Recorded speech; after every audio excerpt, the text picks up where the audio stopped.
Hello everyone, how are you doing? I have a very awesome idea and I would like to share with you in this video and the next three videos.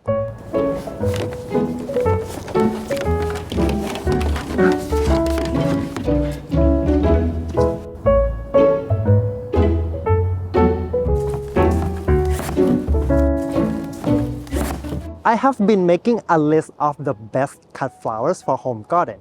You know, there's a lot of videos out there about the best cut flowers to grow, but those videos tend to focus on the most profitable flowers, and they kind of meant for, flower farmers or someone trying to sell cut flowers. But I made the list of these cut flowers specifically for home gardeners like us. They are not only good for cutting, but they are also good for your garden. To make your garden more beautiful, you can maybe cut some of them for cooking, maybe cut some of them for decorating your home.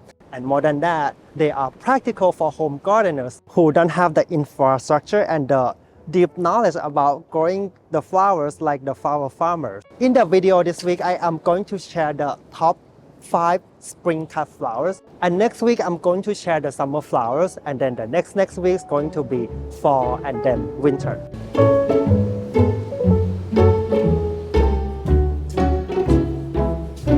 The first spring cut flowers that I am going to recommend to you guys is my most favorite cut flowers in the entire whole wide world, and that is peony. I wish I had a heartfelt story to tell you guys why I love peony so much. But I don't have any story, I just love these flowers so much. There's no rhyme and reason. Peonies are best when you cut them right from your garden. You can cut them at the bud stage. Then you can put them in water and they will slowly open up and send out the most fragrant smell to your home. When I started gardening, I was thinking about taking peonies out from the garden because they bloom only once a year and only 1 or 2 weeks. But I didn't do it. I waited, and then, for the first time that I saw them bloom, I fell in love with them. And then when fall came, I saw the foliage of the peonies start changing to brownish. Some of them turn copper, some of them turn red, and some of them turn like pinky peach. They are so beautiful in fall time. I learned to incorporate summer flowers and some fall flowers next to the peonies. So the peony foliage serve as a background of that summer and fall flowers. Peonies are also very easy to grow. They are resistant. They don't need, a lot of compost and fertilizers like other cut flowers. And they are also perennial flowers. That means you plant them once and then they will keep blooming year after year. The only one drawback of peony is that once you plant them or once you move them, it will take them a few years to get mature and to get full bloom. But hey, in the meantime, you have other annual cut flowers to play with while you're waiting for peonies to get mature.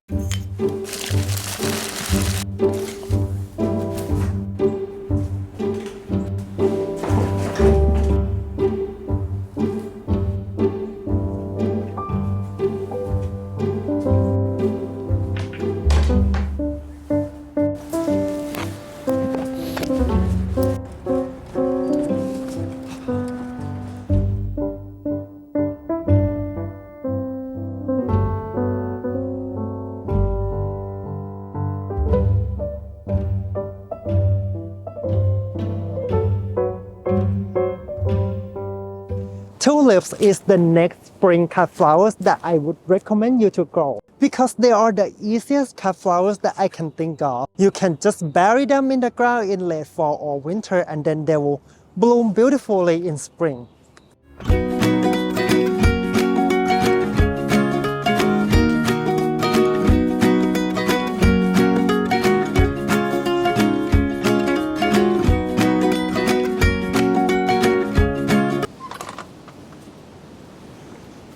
The only problem with tulips is that animals love to eat them so much, but you can plant them in your vegetable garden with the fence around them, just the same way you grow lettuce. By the way, this is my ranunculus. They are ridiculous because they are very difficult to grow. I took about 4 years trying to learn about them, and I think this is the best so far. If you just start growing cut flowers, maybe take your time to learn about ranunculus first. Maybe just buy 10 comb and try them out first.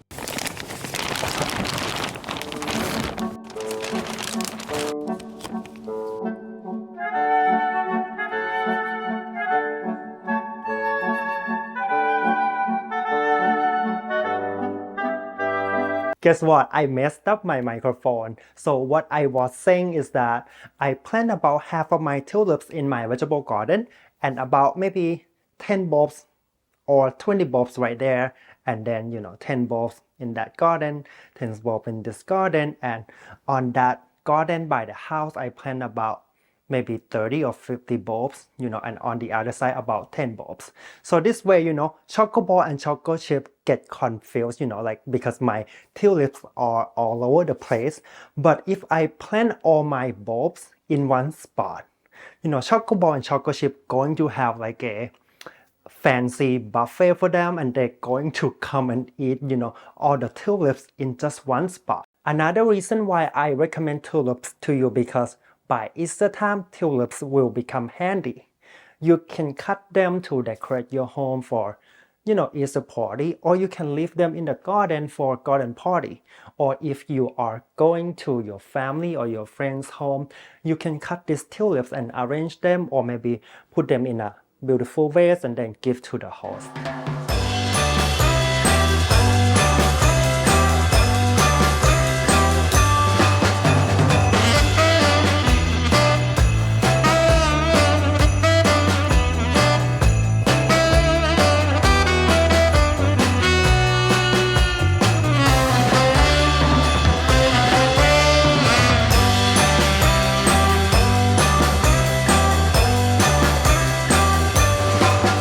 And the next spring cut flowers that I would recommend you to grow are garden roses. I have a love-hate relationship with garden roses. I love them because they're beautiful, they're fragrant, and they're so romantic.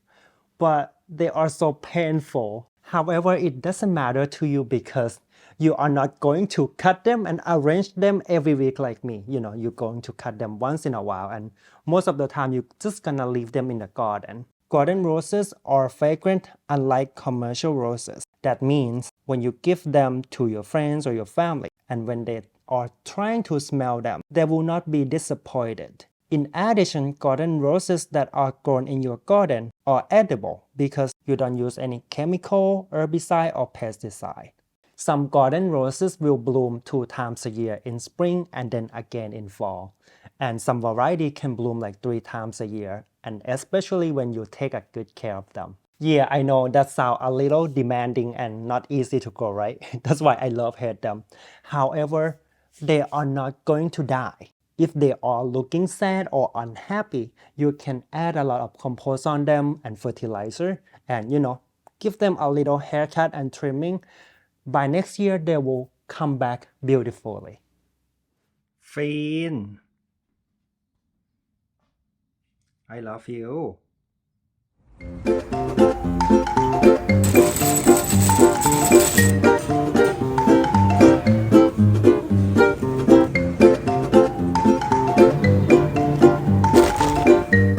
And the next cut flowers in spring that I would like to recommend to you guys are azaleas. They are such a wonderful, wonderful landscape plant. They look good all year round for your garden. But not so many people know that they are also wonderful cut flowers. They will last in a flower arrangement for so many days. They are somewhat deer resistant. I have one here over there and one over there. I have a lot of deer in my front yard, but they don't eat the azalea unless they are really hungry. And I also have one here in front of the shed. And when I cut azalea for flower arrangement, I cut the branch that stick out like this one. I am kind of pruning it at the same time.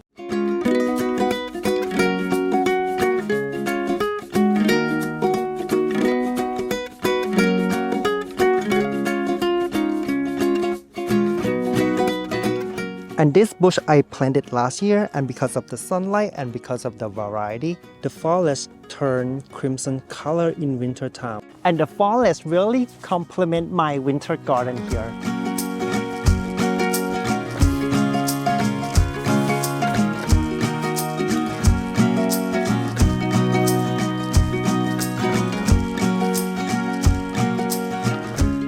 I have one more inside my woodland garden here. They don't bloom as prolific as one that get full sun, but they are just, good accent to my woodland garden. And the only problem with azalea is that they don't like alkali soil. You can observe by seeing your hydrangeas. If your hydrangeas turn from blue to pink, that means you have alkali soil. If your hydrangea turn from pink to blue, that means you have acidic soil like me.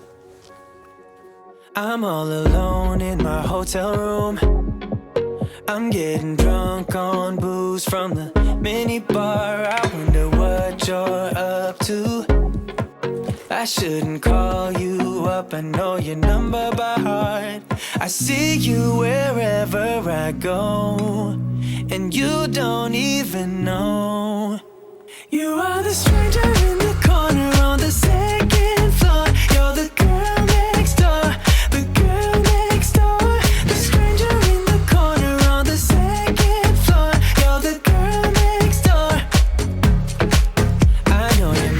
Away from me, but still I dream of you and say your name in my sleep. Tell me, isn't that crazy? Just wanna call you up and tell you how I feel. I see you wherever I go, and you don't even know. You are the stranger in the corner on the second floor. You're the girl next door.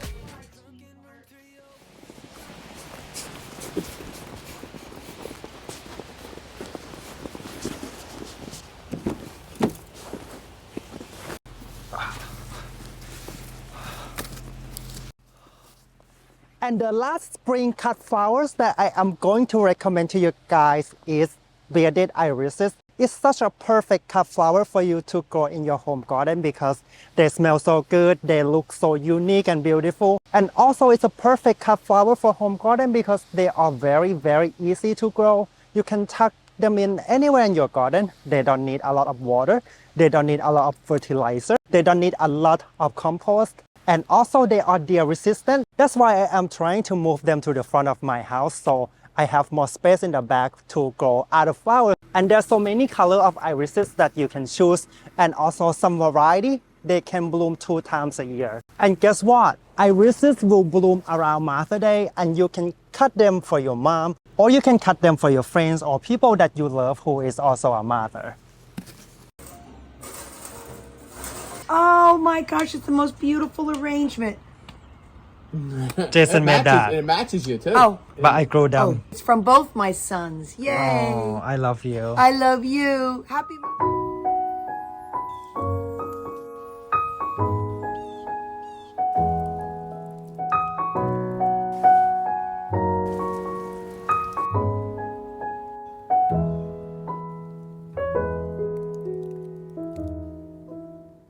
And my final recommendation is a flower that has a meaning to you. It can be any flower that bring back your childhood memory. It can be any flower that remind you of somebody that you love, you admire. Remember that gardening is not about creating a more beautiful garden than your neighbors. It's not about having the most beautiful flowers than people on social media. It's about trying. It's about learning. It's about creating a meaningful experience. It's about connecting yourself to the surrounding nature and celebrate the beauty around you. I have a video last year of myself cutting garden flowers for my garden, making mason jar bouquets and selling them to local people. If you are interested to learn more about spring flowers, you can check out this video right here. Nonetheless, I will see you again next Friday. For now, I am sending love from here. Alright, bye guys.